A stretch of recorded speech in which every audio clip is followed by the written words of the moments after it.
Hi guys, ரொம்ப நாளுக்கு அப்புறம் இன்றைக்கி ஒரு ஹெல்த்தியான ஒரு கஞ்சி ரெசிபி தாங்க பார்க்க போகிறோம்.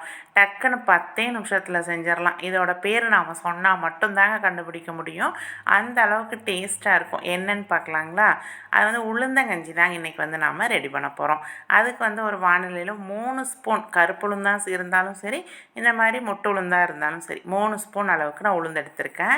அதை வந்து பாதி வறுத்ததுக்கு அப்புறமேலு நம்ம வந்து புழுங்கல் அரிசி, எந்த அரிசியாக இருந்தாலும் சரி, ஒரு ஸ்பூன் அளவுக்கு புழுங்கல் அரிசியும் சேர்த்து நல்லா ரெண்டையும் வறுத்துக்கலாம். அரிசியும் வந்து நல்லா வறுபடணும். அது கூடவே வந்து நான் ஃப்ளேவருக்காக 2 ஏலக்காய், இது வந்து நம்ம எவ்வளோ உங்கள் ஃப்ளேவருக்கு எவ்வளோ தேவையோ அதுக்கு தகுந்த மாதிரி போட்டுக்கங்க. இப்போ இது எல்லாத்தையும் நல்லா வறுத்துக்கலாம். இந்த மாதிரி வந்து அரிசி, உளுந்து எல்லாத்தையும் வறுத்துக்கணும். இதுக்கு வந்து இனிப்புக்கு நீங்கள் எது வேணாலும் எடுத்துக்கலாம். எப்பவும் போல தான் வெல்லமோ இல்லை கருப்பட்டியோ எது வேணாலும் எடுத்துக்கலாம். நான் வந்து வெல்லம் எடுத்திருக்கேன். அது கூடவே வந்து கொஞ்சம் ஒரு அரை டம்ளர் தண்ணி ஊற்றி நான் வந்து கொதிக்க வைக்கிறேன். இப்போ இந்த அரிசி உளுந்து வந்து நல்லா ஆறிடுச்சுங்க. ஆறினதுக்கப்புறமேலு நாம் வந்து மிக்சியில் போட்டு நல்லா நைஸாக பொடி பண்ணி எடுத்துக்கலாம். வேறு எதுவுமே சேர்க்க வேண்டாம். இதை மட்டும் போட்டு நல்லா நைஸாக அரைச்சிக்குங்க. இப்போ ஒன்றும் பருபருன்னு வேண்டாம், நைஸாக அரைச்சிக்கலாம். இப்போ நைஸாக அரைச்சி பார்த்திங்கன்னா இந்த மாதிரி இருக்கும், பவுட்ரு மாதிரி.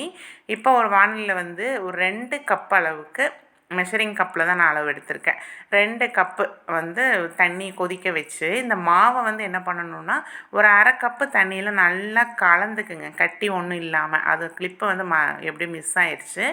அந்த மாவை கொதிக்கிற தண்ணியில் ஊற்றி இந்த மாதிரி கலந்து விட்டுக்கிட்டே இருந்திங்கன்னா கொஞ்சம் கெட்டியாகும்.